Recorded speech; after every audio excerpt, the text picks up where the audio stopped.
안녕하세요. 50이 넘어 다시 제 일을 시작한 여성입니다. 저는 그동안 사연 채널을 꽤 오래 들었어요. 출퇴근도 없고 약속도 뜸해진 나이가 되니까 자연스럽게 찾게 되더라고요. 사람들 이야기 듣는 게 낙이 된 거죠.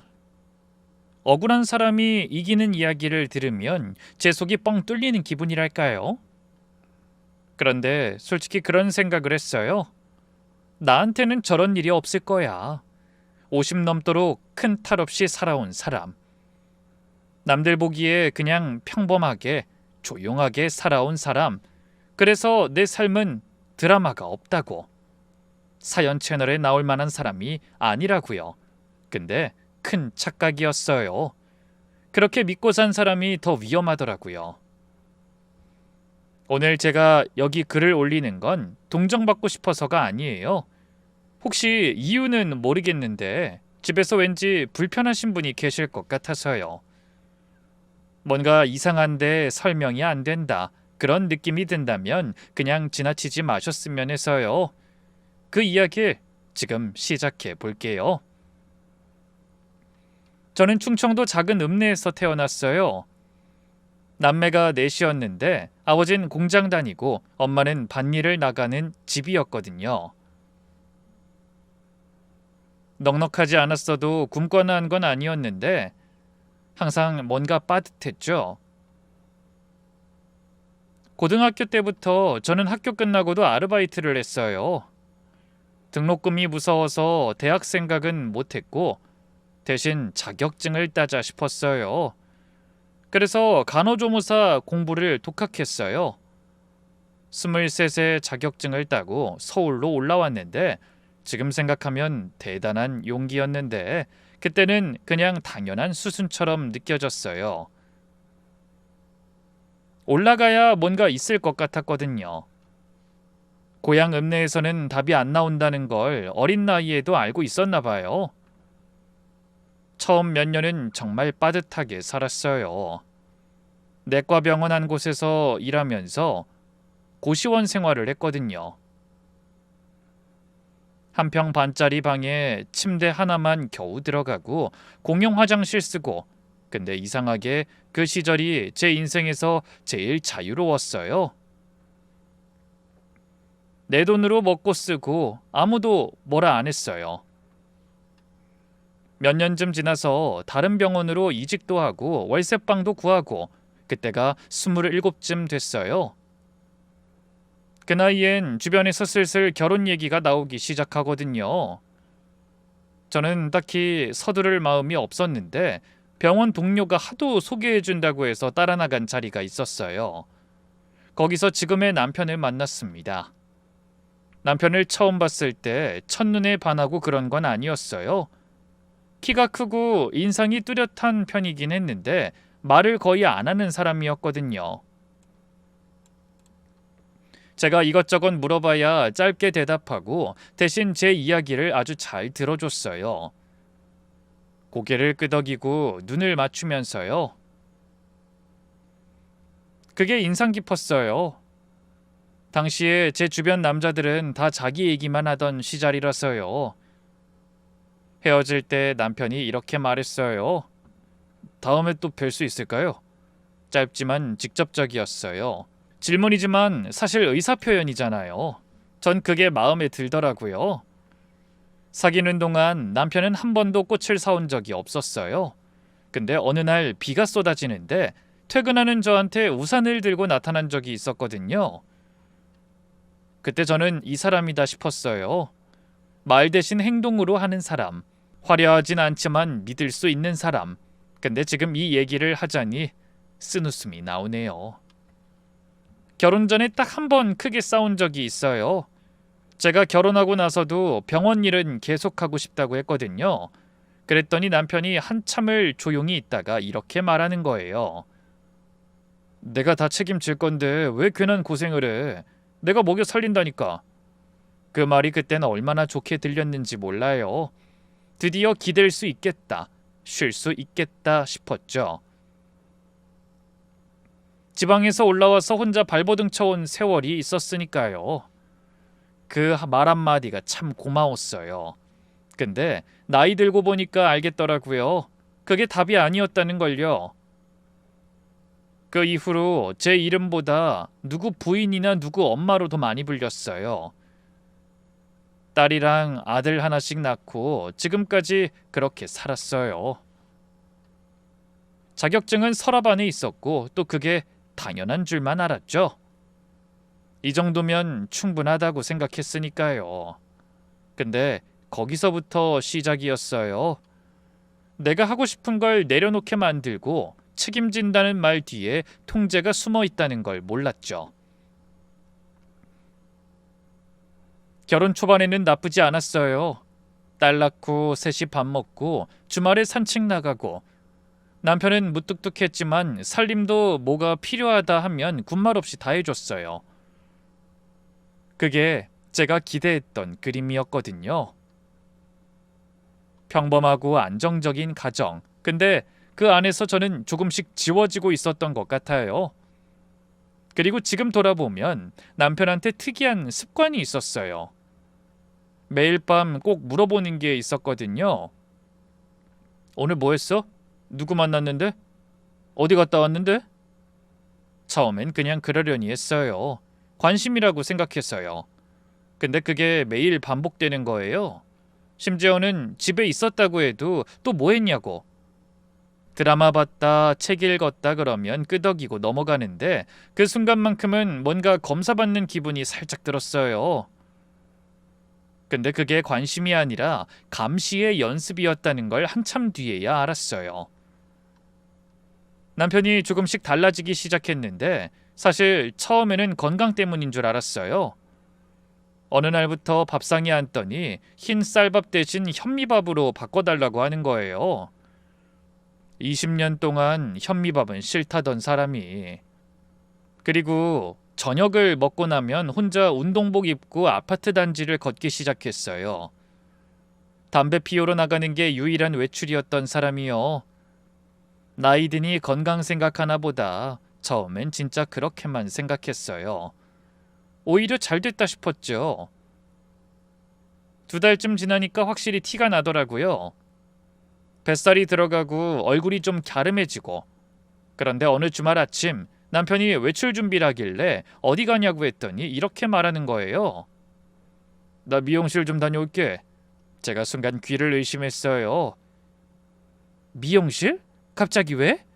그랬더니 남편이 약간 날이 서는 거예요. 왜? 난 그런 데 가면 안 돼? 그냥 동네 이발소만 다니던 사람이 미용실을 가겠다는 거예요. 뭐 이상하다 싶었지만 뭐라 할 말이 없잖아요. 그래서 그냥 웃으면서 다녀오라고 넘겼어요. 몇 시간 뒤에 온 남편 머리가 달라져 있더라고요. 전에 없던 방식으로 다듬어져 있고 군데군데 자연스럽게 색도 들어가 있고 젊어 보이긴 했어요. 근데 뭔가 아주 살짝 가슴 어딘가가 찌릿했어요. 그 이후로 변화가 계속됐어요. 남편이 백화점에서 옷을 사기 시작했거든요. 원래 명절 때 제가 골라주는 것만 입던 사람이 본인이 가서 골라온 거예요. 색이 들어간 셔츠, 핏이 잘 잡힌 바지, 심지어 어느 날은 향수까지 뿌리고 나온 거예요. 제가 어디서 났냐고 물었죠. 백화점에서 샘플로 받은 거야. 출장 준비하는 것도 달라졌어요. 예전엔 캐리어에 아무 옷이나 대충 구겨놓고 갔는데 어느 날부터 전날 밤에 다림질한 셔츠를 반듯하게 개어서 넣는 거예요. 제가 옆에서 보다가 이상해서 한마디 했죠. 무슨 행사 있어? 남편이 흘낏 보더니 짧게 대답했어요. 거래처 사람들이 젊어서 나도 신경 좀 쓰려고. 그 말이 설명이 되는 것 같으면서도 어딘가 어색했어요. 질문에 대한 대답이 아니라 미리 준비한 말 같은 느낌이랄까요? 근데 더 물어보기가 이상하잖아요. 옷 잘 입는다고 뭐라 할 수도 없고 그냥 그러려니 하고 넘어갔어요. 그 뒤에 명절에 딸이 왔을 때 제가 부엌에서 전 부치고 있는데 딸이 슬쩍 와서 말하는 거예요. 엄마, 아빠 요즘 좀 달라진 것 같지 않아? 저는 웃으면서 대답했어요. 나이 드니까 관리 좀 하려나 보지 뭐. 딸이 더 말은 안 했는데 표정이 영 개운치 않았어요. 뭔가 하고 싶은 말이 있는데 참는 얼굴이었거든요. 그때 좀 더 물어봤어야 했는데 그냥 전 뒤집는 데만 신경 썼죠. 그 무렵에 남편이 안방 공유기를 교체한다고 했어요. 인터넷이 느리다면서요. 요즘 인터넷 느린 집이 어딨나 싶었는데 뭐 그런 것도 있나 싶어서 그냥 내버려 뒀어요. 그런데 이상한 건 설치 기사를 부르는 게 아니라 남편이 직접 뭔가를 하는 거예요. 안방에 혼자 들어가서 꽤 오래 있더라고요. 뭐 하나 싶어서 들어가려고 했더니 남편이 문 앞에서 막는 거예요. 아이 됐어, 나 혼자 할게. 이게 복잡해. 별말 아닌데 그 태도가 좀 이상했어요. 그냥 자기 일 한다는 건지 들어오지 말라는 건지 경계를 치는 느낌이랄까요? 저는 멈칫하다가 그래도 한 번 더 말해봤어요. 그냥 기사 부르면 안 돼? 이런 거 괜히 혼자 만지다가 잘못되면 괜찮다고, 별거 아니야.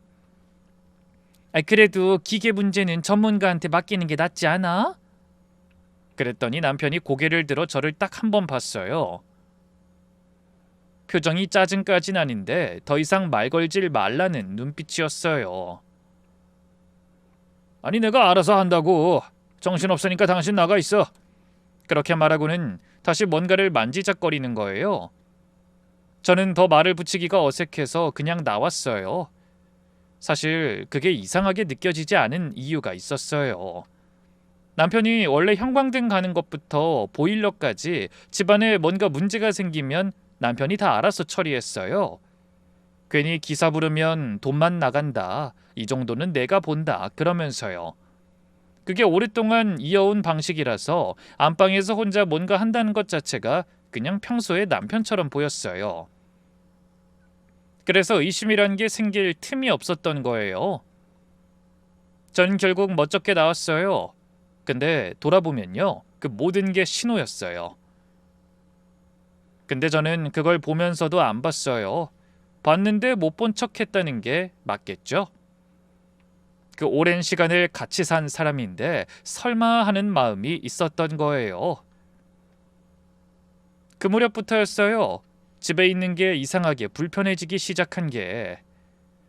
딱 뭐라고 설명하기가 어려운 기분인데 거실에 앉아 있다가 갑자기 뒤를 돌아보게 된다든가 화장실에서 나오면서 괜히 두리번거리게 된다든가 혼자 있는 게 분명한데 혼자인 것 같지 않은 그 기분. 갱년기려니 했어요. 나이 들면 예민해진다고들 하잖아요. 그냥 그런가 보다 했어요. 남편이 제 외출에 대해서 이것저것 따지기 시작한 것도 그쯤이었어요. 오랜만에 동창들 모임이 있어서 저녁에 나갔다 온 날이었어요. 집에 들어오자마자 남편이 묻는 거예요. 거기 누구 왔어? 그냥 옛날 친구들이지. 고등학교 같이 다니던 애들. 남자도 있었어? 그 질문에 잠깐 말문이 막혔어요. 무슨 말을 어떻게 해야 하나. 없었다고 하면 그만인데 그걸 굳이 물어봐야 하는 자리냐 싶어서요. 없었다고 하고 방에 들어갔는데 좀 씁쓸했어요. 그리고 어느 날은 동창 단체 대화방 이야기를 꺼냈더니 남편이 이렇게 말하는 거예요. 그런 데서 쓸데없이 무슨 얘기하지 마. 쓸데없이. 그 단어가 가슴에 걸렸어요. 내가 뭘 말하든 그게 쓸데없는 거냐고. 근데 또 싸우기도 싫고 따지기도 귀찮아서 그냥 넘겼어요. 그게 쌓이고 쌓였죠. 결정적인 일이 생긴 건 친정엄마 병원을 따라갔다 온 날이었어요. 그날 정기검사가 있는 날이라 전날 친정에서 자고 다음날 아침에 돌아왔거든요. 현관문을 열고 들어서는데 뭔가 이상했어요. 조용한 집 안에서 뭔가 흐르는 소리. 처음엔 보일러 소리인가 싶었어요. 근데 한 발 내딛는 순간 발이 젖었어요. 내려다봤더니 현관 바닥까지 물이 와 있었어요. 저는 순간 뭔 상황인지 파악이 안 돼서 그냥 굳어버렸어요. 그러다 주방 쪽에서 찰랑거리는 소리까지 들리는 거예요. 놀라서 가보니까 주방 바닥이 물바다였어요. 발목까지는 아니었지만 발바닥 위로 물이 찰랑댔어요. 싱크대 아래쪽에서 아직도 물이 흘러나오고 있었고요. 장판에 얇게 깔린 물이 거실 쪽으로 번지고 있었어요. 저는 당황해서 아무 생각도 없이 베란다로 뛰어가서 걸레를 집었어요. 걸레 들고 주방 바닥에 철퍼덕 앉아서 닦기 시작했어요. 닦으면 닦을수록 물이 또 오니까 이게 닦이는 기분이 안 드는 거예요. 수건까지 다 꺼내서 바닥에 깔았어요. 욕실 발 매트까지 들고 와서 물 위에 덮었죠. 근데 이 머릿속이 하나도 정리가 안 되는 거예요. 이게 무슨 일이지? 대체 어디서 새는 거지? 누수가 된 건가? 아니면 윗집에서 내려오는 건가? 싱크대가 터진 건가? 손이 벌벌 떨리는데 뭘 해야 할지 몰라서 그냥 계속 닦고 있었어요. 아무 의미 없이 걸레질만 한 거예요. 그러다 정신을 좀 차리고 싱크대 아래를 열어봤어요. 수납장도 완전히 물에 잠겨 있었고 연결호스가 빠져나와서 허공에 대롱대롱 매달려 있었어요. 보아하니 거기서 밤새 내 물이 새고 있었던 거예요. 밤새 제가 없는 동안 흘렀던 거예요. 저는 수도 밸브를 급하게 잠갔어요. 그제야 물이 멈췄어요. 그러고 나서 멍하니 바닥에 앉아 있었어요. 물에 젖은 채 수납장 안에 있던 냄비며 그릇을 다 꺼내고 장판 이음새 사이로 물이 스며들어서 부풀어 있었어요. 정수기 아래쪽에도 물이 고였다가 마르는 흔적이 있었고요. 그렇게 얼마나 앉아 있었는지 모르겠어요. 그러다가 남편한테 전화를 했어요. 신호음이 몇 번 울리다가 남편이 받았어요. 왜? 인사도 없이 바로 그거였어요. 바쁜 건 알겠는데 목소리가 벌써 귀찮다는 게 느껴졌어요. 주방 호스가 빠져서 물이 샜어. 바닥도 다쳤고 장판도 부풀었어. 어쩌다가? 아니 그걸 어떻게 알아? 친정 갔다 왔더니 이렇게 돼 있는데. 근데 이게 한두 시간만 이렇게 될 수가 없는데 바닥이 찰랑거릴 정도인데 당신 어젯밤에 집에 없었어? 그 말에 잠깐 사이가 있었어요. 있었지 왜? 어젯밤에 있었으면 셀 때 몰랐어? 이 정도면 소리도 났을 텐데. 나 일찍 자서 몰랐어. 뭔가 이상했어요. 이 정도 물이 새려면 꽤 오래 흘렀어야 해요. 주방 바닥이 현관까지 찰 정도였으니까요. 그걸 몰랐다는 게 선뜻 납득이 안 됐어요. 그럼 오늘 아침에 나갈 때? 그 주방 지나쳐서 나갔을 텐데. 아침에 일찍 나왔어. 어두울 때. 어두울 때 나왔어도 물이 찬 건 봤을 거 아니야. 지금 집에 들어오자마자 이상한 냄새 나는 거 나도 알았는데. 야, 남편 목소리가 갑자기 낮아졌어요. 나 지금 일하는 중이야. 나한테 지금 뭘 캐묻는 거야? 캐묻는 게 아니라 이상해서 그렇지. 집에 있었으면서 이걸 몰랐다는 게 말이 돼? 나 밤새 피곤해서 코 골고 잤다. 당신이 잘못해놓고 지금 나한테 따지는 거야 뭐야? 아니, 따지는 게 아니라 그럼 뭐야? 내가 일부러 물 새는 걸 보고도 그냥 나왔다는 거야 지금? 목소리가 확 올라왔어요. 저도 모르게 움츠러들었어요. 항상 남편 목소리가 올라가면 전 그렇게 됐거든요. 한 발 뒤로 빠지는 거요. 그래도 이번엔 좀 억울했어요. 물 젖은 바닥에 혼자 앉아서 걸레질하다가 전화한 건데 따지는 사람처럼 됐잖아요. 아니 그냥 이상하다는 거지. 난 분명히 잠그고 나갔는데. 확인했으면 이런 일이 왜 생겨? 난 주방에 가지도 않는데. 그러니까 이상하다고. 멀쩡하다 호스가 빠져 있으니까. 당신 벌써 치매야? 정신 좀 차리고 살아.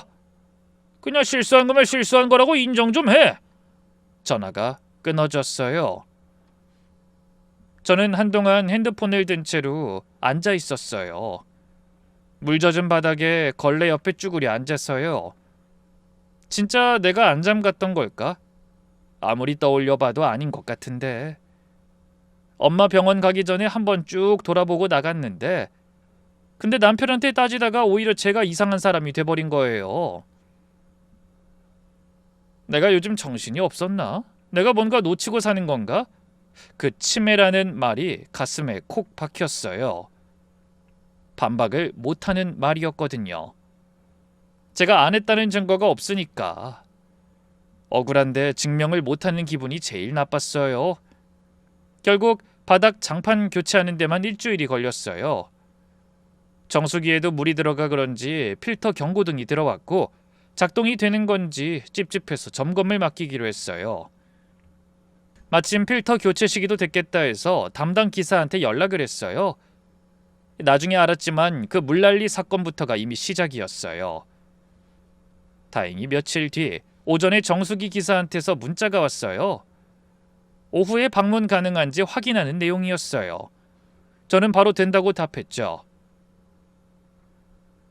그래도 그 기사랑 3년 정도를 본 사이라 처음엔 낯설었는데 이제 얼굴도 있고 대충 어떤 사람인지도 아니까 거리낌이 없었어요. 기사님이 오기로 하고 1시간 전쯤 저는 거실을 한번 훑어봤어요. 소파 쿠션 정리하고 먼지도 좀 털고 아무도 안 보는데 왜 그러나 싶으면서도 손이 자꾸 가더라고요. 그게 제 습관이에요. 누가 오면 집이 깔끔해야 한다는 게 몸에 배어 있거든요. 화장도 살짝 고쳤어요. 민낯으로 있기엔 좀 그렇잖아요. 기사든 뭐든 사람이 오는 건데. 순간 거울을 보면서 잠깐 멈췄어요. 50이 넘은 얼굴. 언제부터 눈가에 이렇게 주름이 생겼는지. 젊었을 때 고시원에서 혼자 밥 먹던 저랑 여기서 혼자 밥 먹는 저랑 자유롭다는 것만 빼면 비슷하다 싶어서 웃기고 좀 쓸쓸했어요. 그러다 초인종 소리가 났어요. 저는 앞치마를 벗고 현관으로 걸어갔어요. 문을 여니까 기사가 장비 가방을 들고 서 있었어요. 안녕하세요. 점검하러 왔습니다. 늘 하는 인사였어요. 그래도 오랜만에 보니 괜히 반갑더라고요. 낯선 사람이 오는 것과는 다르게 아는 얼굴이 오면 집안 공기가 좀 달라지잖아요. 저는 편하게 들어오라고 하면서 안부를 물어봤어요. 요즘 어때요? 많이 바쁘죠? 이맘때가 좀 바쁘긴 해요. 고객님은 잘 지내셨어요? 그럭저럭요. 나야 맨날 집에 있는 사람인데 똑같죠 뭐. 기사가 웃으면서 신발을 벗고 들어왔어요. 3년쯤 되니까 이런 게 편해요. 뭐 굳이 딱딱하게 대하지 않아도 되는 사람. 저는 부엌에서 물 한 잔 따르면서 말을 건넸어요. 왜 지난번에 곧 결혼할 거라 그랬잖아요. 기사가 정수기 쪽에 쪼그려 앉아서 살짝 웃었어요. 아, 봄에 씩 올렸어요. 어머, 벌써요? 그게 벌써 그렇게 됐나? 그래도 신혼이면 한창 좋을 때네요. 뭐 아직 실감은 좀 안 나긴 한데요. 싸우기도 하고요. 근데 나쁘진 않아요. 처음엔 다 그렇죠. 서로 잘 맞춰가면 돼요. 제가 괜히 인생 선배처럼 한마디 했어요. 저도 웃음이 나더라고요. 그러다 그 생각이 났어요. 며칠 전에 딸이 놀러 왔다가 두고 간 과자 상자가 있었거든요. 제가 단 걸 잘 안 먹으니까 그냥 찬장에 두고만 있었거든요. 아, 잠깐만요. 집에 선물로 들어온 간식이 있는데 드실래요? 저는 잘 안 먹는 거라서. 아유, 괜찮은데. 괜찮긴요. 어차피 저 혼자 다 못 먹어요. 드시면서 하세요. 과자 상자를 하나 꺼내서 옆에 뒀어요. 기사가 잘 먹겠습니다 하면서 받더라고요. 저는 거실 소파에 앉아서 텔레비전 볼륨을 낮추고 기다렸어요. 작업 소리가 들리고 중간에 과자 봉지 뜯는 소리도 들리고 아무 일 없는 오후였어요. 그냥 평범한 아무 일 없는. 그렇게 한 20분쯤 됐을까요? 딸깍 소리가 나면서 기사가 뭔가를 만지작거리는 게 들렸어요. 그러다 조용해지더니 얼마 뒤 기사가 거실 쪽으로 나오는 거예요. 근데 표정이 좀 달랐어요. 평소 작업할 때는 능숙하게 움직이는 사람인데 거실로 나와 서 있는 게 어딘가 불편해 보이는 거예요. 발을 약간 모으고 서 있는데 눈을 어디다 둬야 할지 모르는 것처럼요. 저는 텔레비전에서 눈을 떼고 기사를 봤어요. 벌써 다 됐어요? 기사가 고개를 한번 끄덕이긴 했는데 움직이질 않더라고요. 그러더니 점퍼 안주머니에서 명함을 꺼내서 저한테 내미는 거예요. 받긴 받았는데 이상했어요. 3년을 왔는데 명함을 지금 주는 게 뭔가 싶었어요. 제가 고개를 들어 기사 얼굴을 봤어요. 왜요? 명함 전에 받은 거 있는데? 기사가 입을 한번 열었다 닫았다 했어요. 말이 쉽게 안 나오는 것처럼요. 그러더니 이렇게 말하는 거예요. 고객님, 말씀 드려도 되나 모르겠는데요.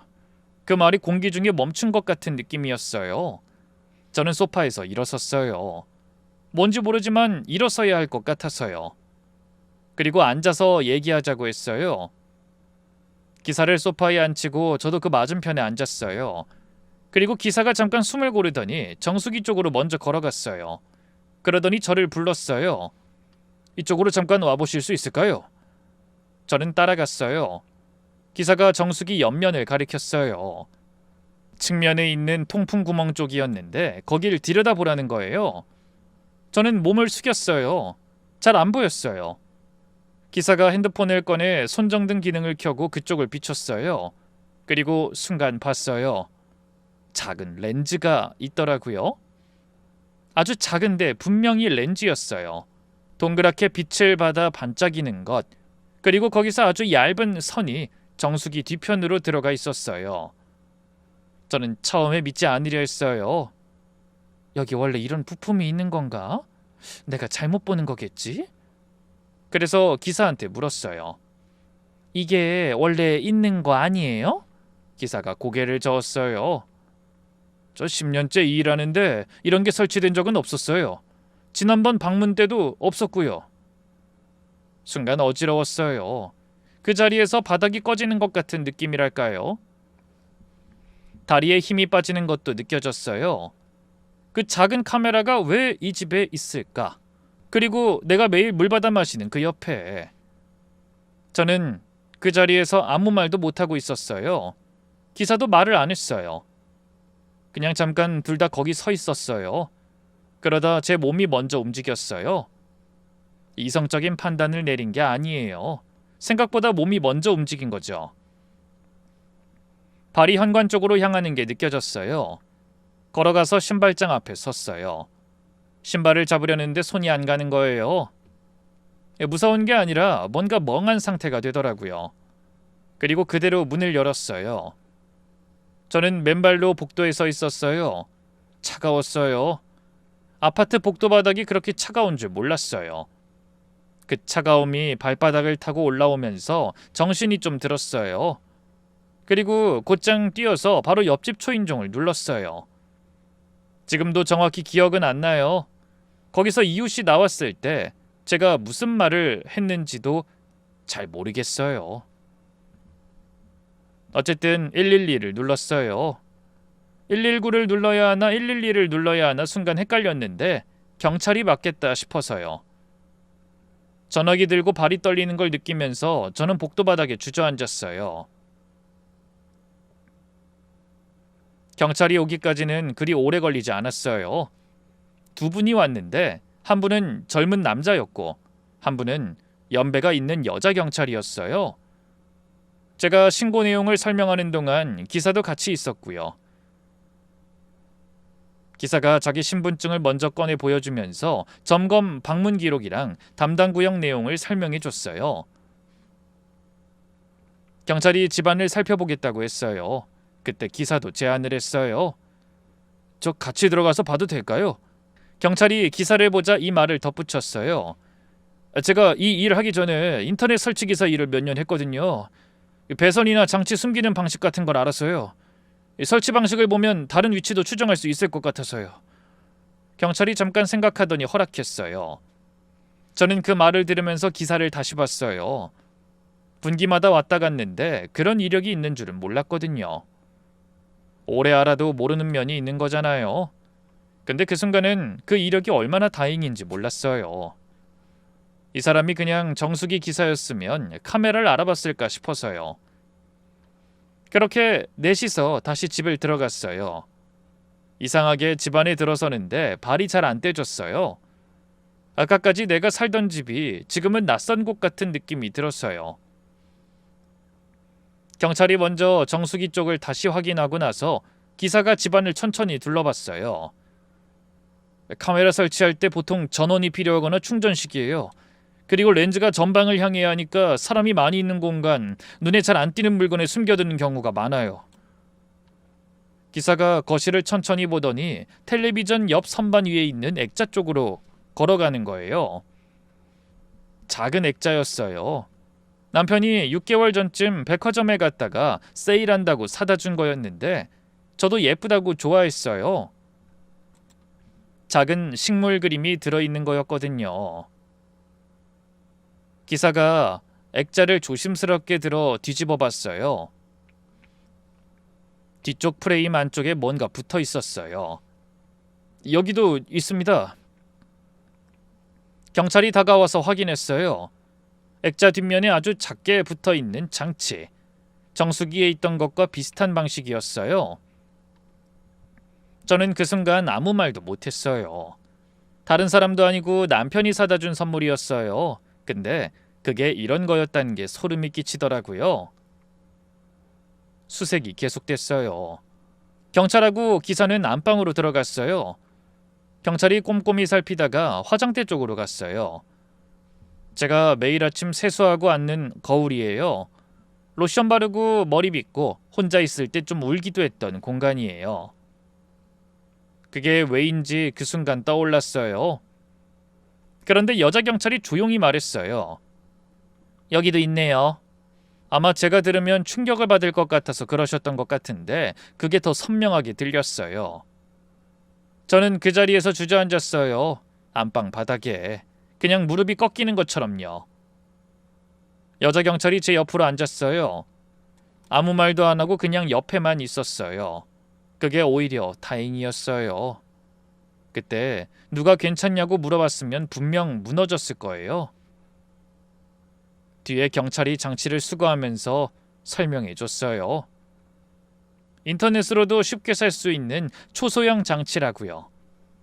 전원을 연결하거나 충전해 두면 실시간으로 영상을 다른 기기로 보내는 방식이라고 하더라고요. 이게 언제부터 집에 있었는지는 확인이 더 필요하지만 설치된 지가 꽤 된 것 같다고. 그렇게 3개의 카메라가 나왔어요.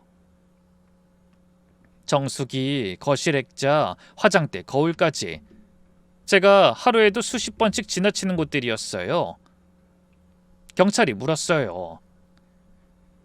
혹시 이런 걸 설치할 수 있는 분이 있을까요? 가족이나 가까운 분 중에. 저는 아무 말도 못했어요. 말을 못한 게 아니라 말이 안 나왔어요. 머릿속에서 어떤 이름이 떠올랐는데 입 밖으로 꺼내는 순간 모든 게 달라질 것 같아서요. 한참 있다가 저는 핸드폰을 꺼냈어요. 그리고 남편한테 전화를 눌렀어요. 신호음이 3번, 4번 울렸어요. 그리고는 끊겼어요. 얼마 뒤 경찰서에서 조사를 받는데 전 계속 멍한 상태였어요. 의자에 앉아있긴 한데 몸이 거기 있고 정신은 어딘가 떠있는 느낌이랄까요. 형사분이 뭔가를 물어보면 대답은 하는데 내가 지금 무슨 말을 하고 있는지 스스로도 잘 안 들렸어요. 그냥 입이 움직이고 있었어요. 딸한테는 연락을 못하고 있었어요. 어떻게 말해야 할지 몰랐거든요. 엄마 집에서 카메라가 나왔어요 라고 말한다는 게 어떻게 가능해요? 그냥 핸드폰을 손에 쥐고만 있었어요. 바로 수사관이 카메라 장치를 분석하기 시작했어요. 어떤 방식으로 영상이 전송되는 건지, 어디로 가고 있는 건지를 확인하는 거였어요. 전 그 과정이 어떻게 이루어지는지도 몰랐어요. 그냥 앉아서 기다렸어요. 얼마쯤 지났을까요? 담당 수사관이 제 앞으로 와서 앉더라고요. 장치 확인됐어요. 영상이 특정 계정으로 실시간 전송되고 있었던 거 맞고요. 근데 그 계정 명의가 남편분 것이 아니에요. 저는 고개를 들었어요. 네? 그럼 누구요? 수사관이 이름 하나를 말했어요. 저한테 전혀 낯선 이름이었어요. 여자 이름이었고요. 혹시 아는 분이세요? 아니요, 모르는 사람이에요. 수사관이 고개를 끄덕이더니 계속 말했어요. 계정 명의자의 핸드폰으로 이 영상이 수신되고 있었고 그 기기 위치를 추적했더니 서울 은평구 쪽 빌라 건물로 잡힌다고요. 저는 그 말을 들으면서 이상하게 마음이 조용해졌어요. 분노가 올라오는 것도 아니고 눈물이 나는 것도 아니고 그냥 조각들이 맞춰지는 느낌이었죠. 그리고 집에 와서 저는 핸드폰을 들었어요. 그 이름을 검색했어요. 생각보다 금방 나왔어요. 인테리어 업체 대표, 사진이 꽤 많이 올라와 있는 계정이었어요. 깔끔하게 정리된 피드, 작업 사진들, 가끔 일상 사진, 저보다 많이 어린 느낌이더라고요. 순간 손이 떨렸어요. 스크롤을 내리는데 손이 떨리는 거예요. 멈추고 싶은데 손가락이 계속 내려가고 있었어요. 그러다 어떤 사진 앞에서 멈췄어요. 바로 거실 사진이었어요. 분명 그 여자 집인 것 같은데 어딘가 눈에 익었어요. 처음엔 그냥 비슷한 느낌이려니 했어요. 사람 사는 집이 다 거기서 거기잖아요. 그런데 사진을 보면서 멈추게 되는 게 하나둘이 아닌 거예요. 가장 먼저 커피 머신이 눈에 들어왔어요. 저희 집에 있는 것과 똑같은 거였어요. 색도, 모양도 그냥 같은 브랜드가 아니라 같은 모델이요. 그건 우연일 수 있다고 생각했어요. 근데 창문 쪽 커튼이 저희 집이랑 색이며 패턴이며 너무 비슷한 거예요. 저는 그 커튼을 몇 년 전에 시장에서 골랐어요. 흔한 디자인이 아니었어요. 이어서 소파가 나왔어요. 소파 색이 저희 것이랑 같았어요. 형태도 비슷하고요. 또 그 옆에 놓인 사이드 테이블까지. 점점 손이 떨리기 시작했어요. 다음 사진에는 주방이 나왔어요. 수납 바구니를 선반에 올려두는 방식까지도 똑같았어요. 선반 높이에 맞게 크기가 다른 바구니를 겹쳐두는 거예요. 근데 그 방법까지도 똑같이 돼 있었어요. 그리고 마지막으로 거실 천장 조명이 찍힌 사진이 있었어요. 그 조명은 남편이랑 같이 고른 거거든요. 인터넷에서 오래 고민하다가 고른 거예요. 간 모양이 특이해서요. 그게 거기도 있었어요. 저는 핸드폰을 내려놨어요. 방금 본 게 꿈인가 싶어서 다시 들었어요. 다시 봐도 꿈이 아니었어요. 이게 어떻게 가능한 거죠? 저희 집 영상을 보며 하나하나 따라 꾸민 거예요. 소파, 테이블, 커튼, 조명, 화분까지 제가 수십 년에 걸쳐 만든 공간을 그 사람이 영상으로 들여다보고 그대로 옮겨놓은 거죠. 내 집을 복사한 거예요. 나를 흉내낸 건지 아니면 남편이 좋아하는 걸로 채운 건지 어느 쪽이든 소름이 등줄기를 타고 올라왔어요. 핸드폰을 소파에 던져놓고 한참 천장을 봤어요. 천장 조명이 눈에 들어왔어요. 간 모양이 특이한 남편이랑 같이 고른 그 조명. 처음으로 그 조명이 낯설어 보였어요. 며칠 뒤 수사관한테 연락이 왔어요. 카메라가 설치된 시점을 추정했는데 짧게 잡아도 10달 전이라고 했어요. 그리고 이 영상이 단순히 전송되는 게 아니라 저장까지 되고 있었다고요. 누군가 지속적으로 들여다봤다는 뜻이라고. 10달이요. 제가 이 집에서 밥 먹고 화장대 앞에 앉고 혼자 울고 그 모든 게 10달 동안 어딘가로 가고 있었던 거예요. 굳은 제 표정을 보면서 수사관이 조심스럽게 말했어요. 남편분도 알고 계셨을 가능성이 높아요. 계정 개설이나 장치 구입 내역 같은 걸 더 확인해 봐야 하는데 일단 남편분께도 연락을 취해야 할 것 같긴 하네요. 저는 고개를 끄덕였어요. 제가 먼저 할게요. 수사가 진행되면서 모든 게 수면 위로 하나씩 드러나기 시작했어요. 처음엔 전 그냥 외도라고 생각했어요. 남편이 여자를 만나고 있는데 그 여자가 카메라를 알게 됐거나 아니면 남편이 시킨 거거나 그 정도로만 생각했어요. 나쁜 일이지만 그래도 이해할 수 있는 범위 안에 있는 이야기라고요. 근데 그게 아니었어요. 수사관이 상간녀의 휴대폰에서 확보한 내용들을 설명해 줬어요. 영상 저장 파일이 날짜별로 정리돼 있었다고요. 아무 날이나 찍어보는 게 아니라 특정 날짜들을 골라서 저장해 놓은 거였어요. 날짜들을 들었는데 제가 딸과 통화했던 날, 친구 모임에 나갔다 온 날, 그리고 친정 다녀온 날 전날. 소름이 끼쳤어요. 그냥 훔쳐보는 게 아니고 뭔가를 보고 있었던 거예요. 제 일정, 상태를, 제가 눈치를 채고 있는지 아닌지를. 이어서 상간녀가 남편한테 보낸 메시지들이 증거로 확보됐어요. 수사관이 읽어주는데 전 그걸 들으면서 손을 꽉 쥐고 있었어요. 거실에 혼자 멍하니 있던데? 할 일 없이 놀고만 있다고 몰아가면 어때? 수사관이 잠깐 절 봤어요. 더 들으실 수 있겠어요? 저는 고개를 끄덕였어요. 계속해주세요. 수사관이 다음 내용을 읽었어요. 친정엄마가 많이 아픈 것 같던데 오래 못 살 것 같아?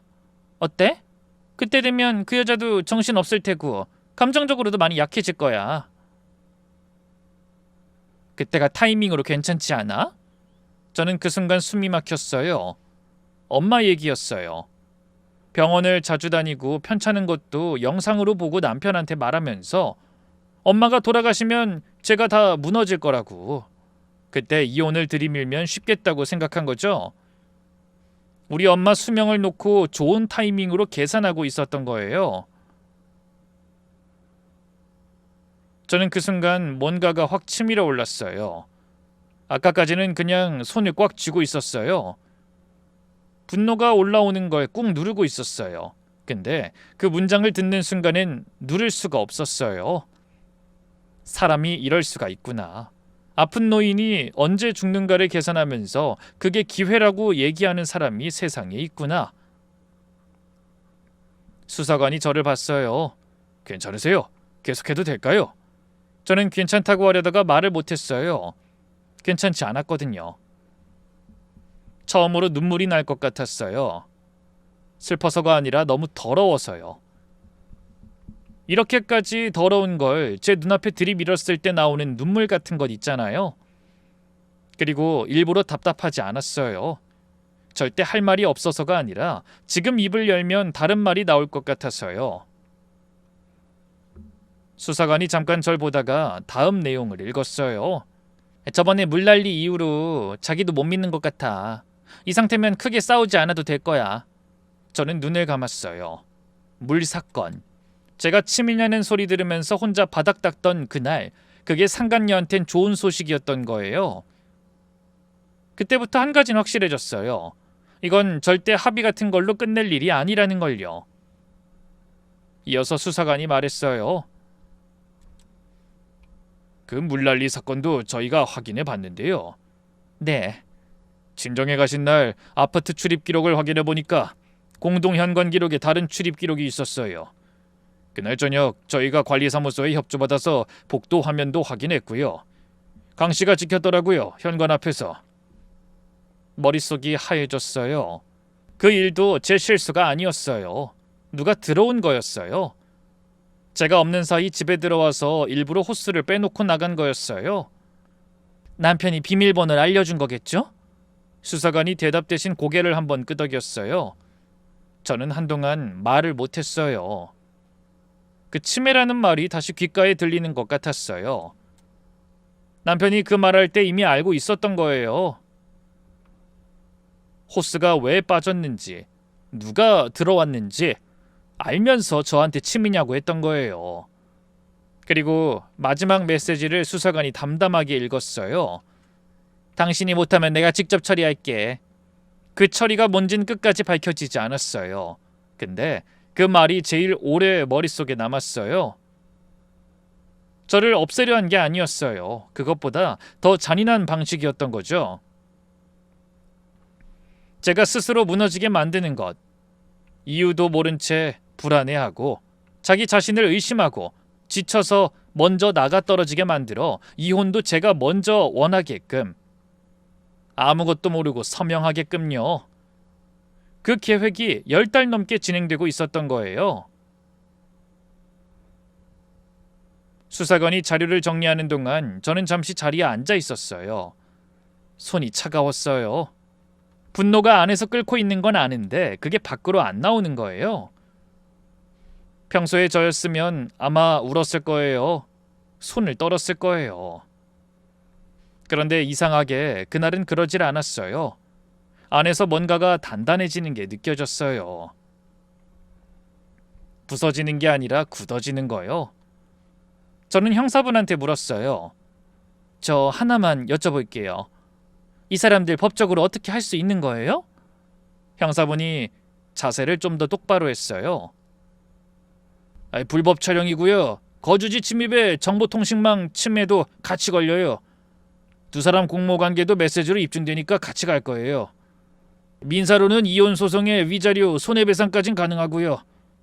증거가 워낙 명확해서 합의 안 보시면 끝까지 갈 수 있어요. 끝까지 가면 어떻게 돼요? 형사처벌 받죠. 실형 가능성도 있고요. 회사 다니는 분이면 회사에도 영향이 가고요. 저는 고개를 끄덕였어요. 그럼 됐어요. 저 끝까지 갈 거예요.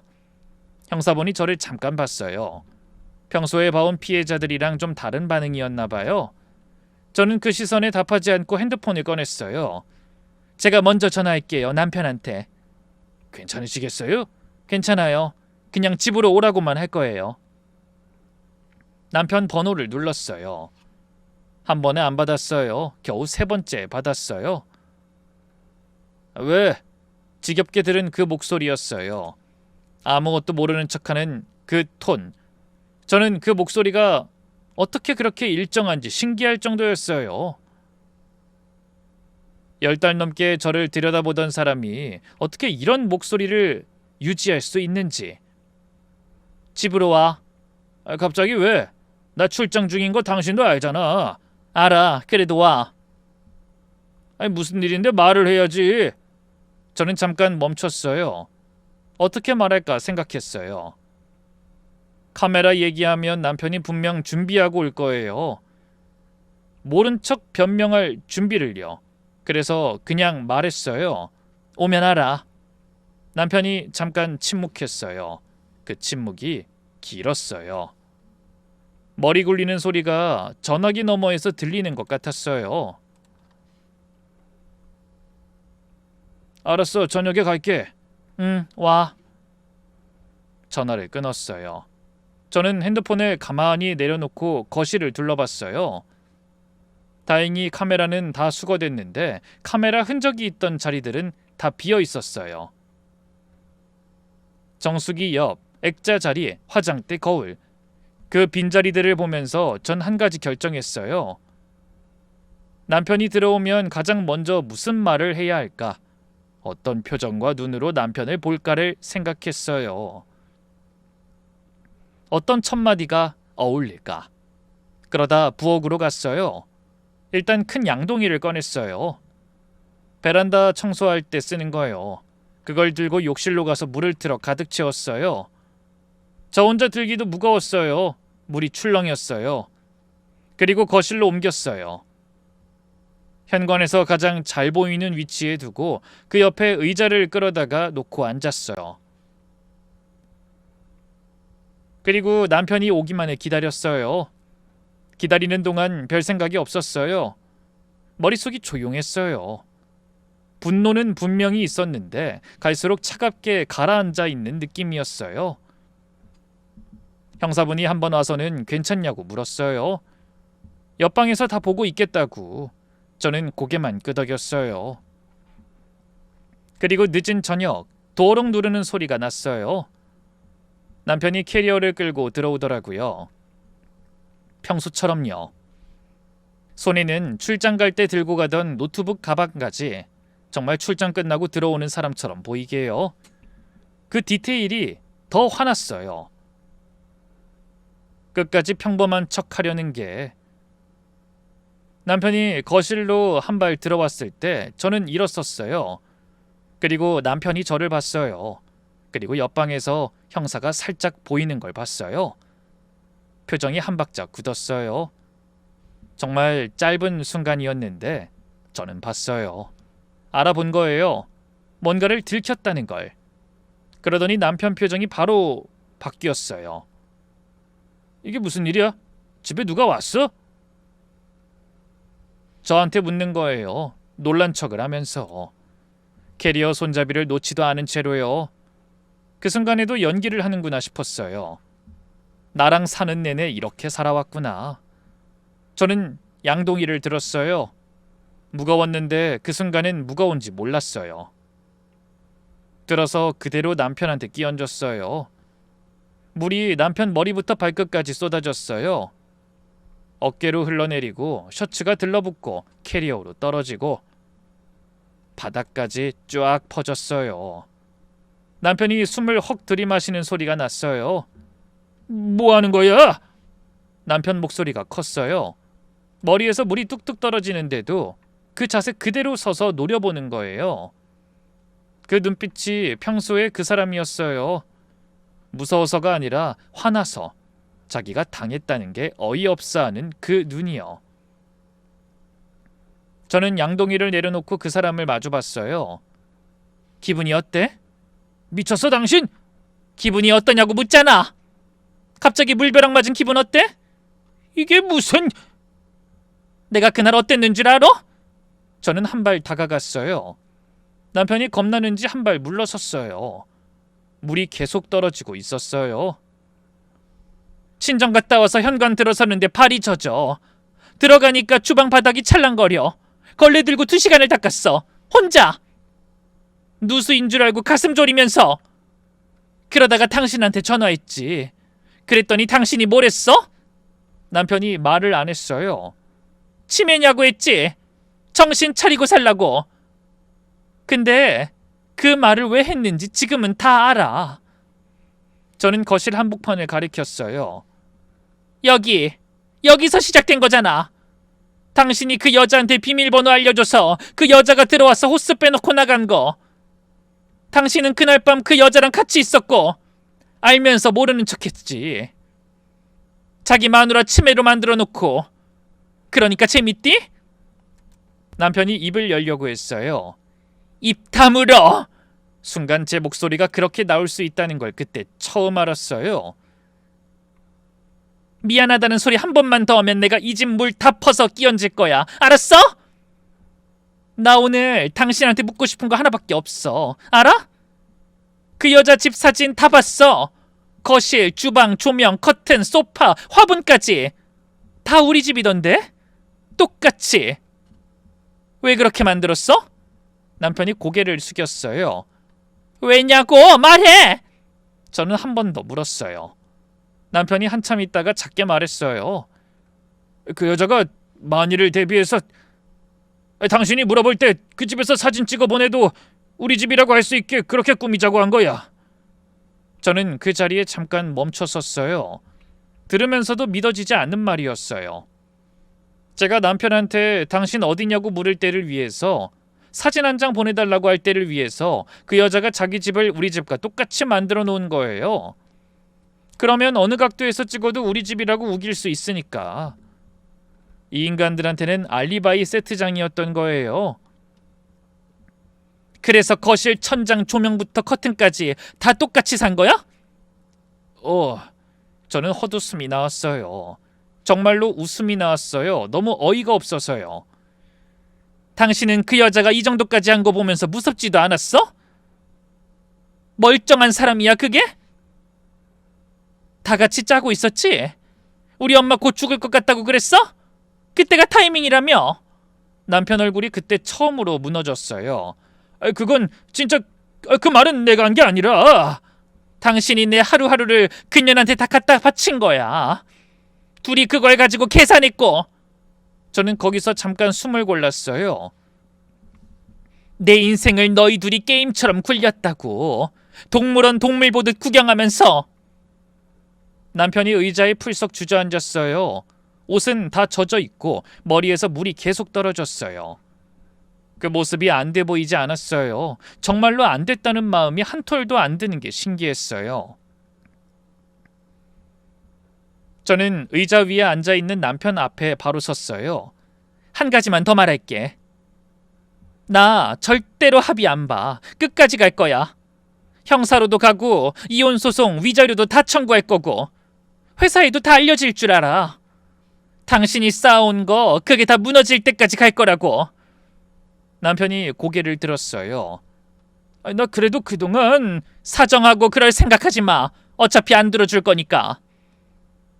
그 말이 끝나고 얼마 안 가서 형사분이 옆방에서 나왔어요. 남편한테 다가갔어요. 남편이 일어섰어요.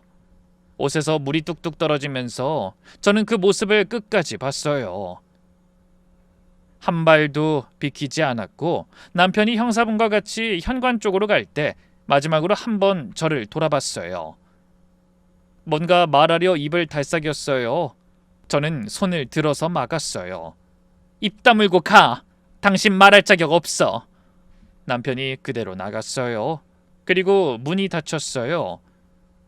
저는 한참 거실 한복판에 서 있었어요. 발밑에 물이 있었어요. 그날과 똑같이 발이 젖었어요. 근데 기분이 완전히 달랐어요.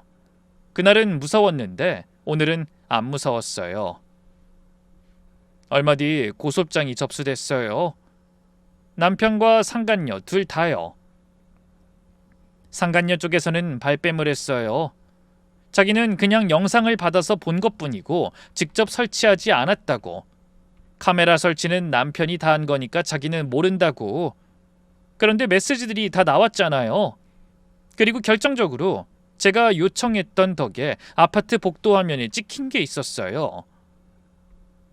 상간녀가 직접 들어온 것, 그게 다 증거였어요.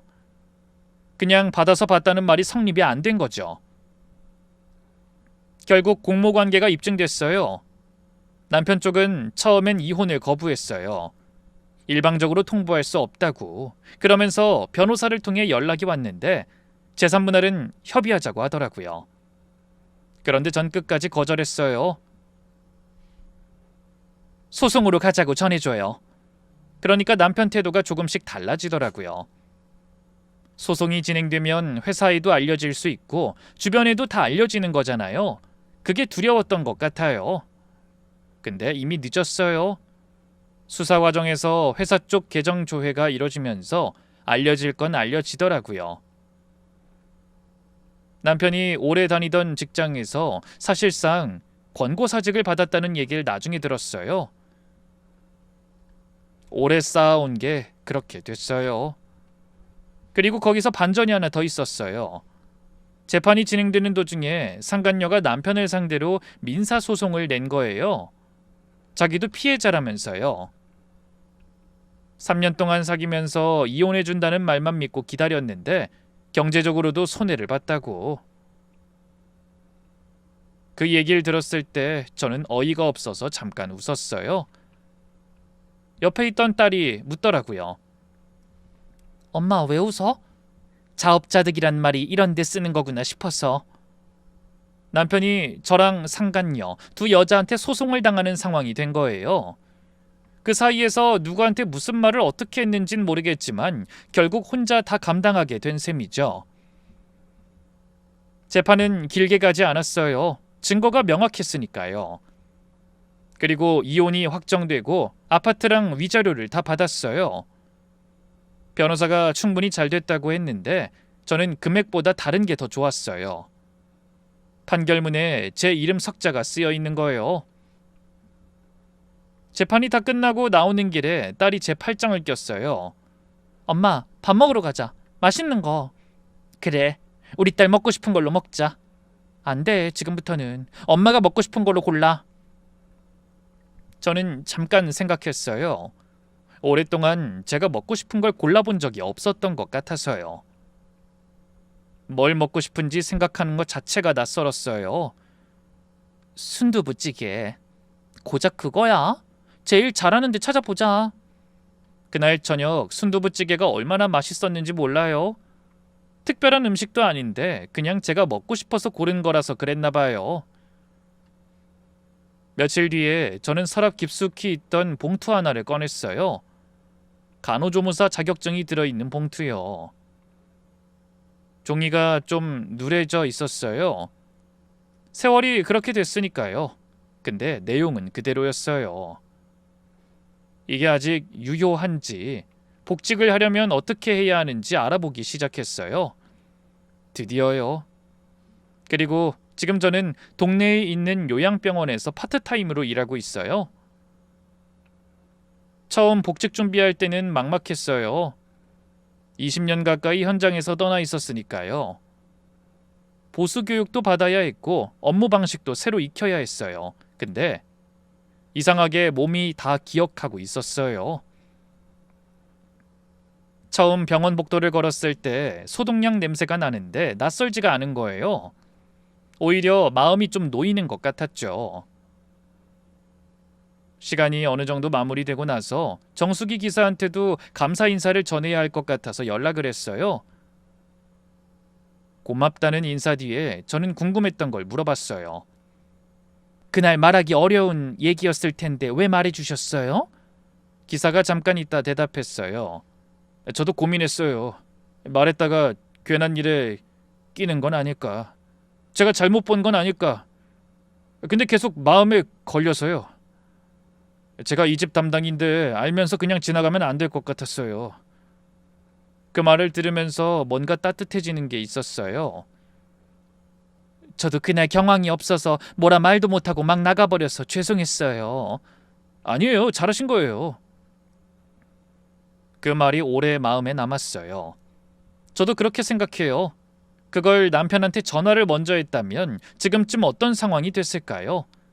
분명 또 덮어버렸겠죠? 이 사연을 듣는 분들 중에 이유는 모르겠는데 집에서 왠지 불안하신 분이 계시면요. 그냥 지나치지 마세요. 괜한 예민함이려니 하지 마세요. 혹시나 하는 마음으로 한 번만 주변을 살펴봐 주세요. 제가 이 사연을 올린 이유가 그거예요. 그리고 그날 맨발로 뛰쳐나간 제가 지금 생각해도 제 인생에서 가장 용감한 제 모습이었던 것 같아요.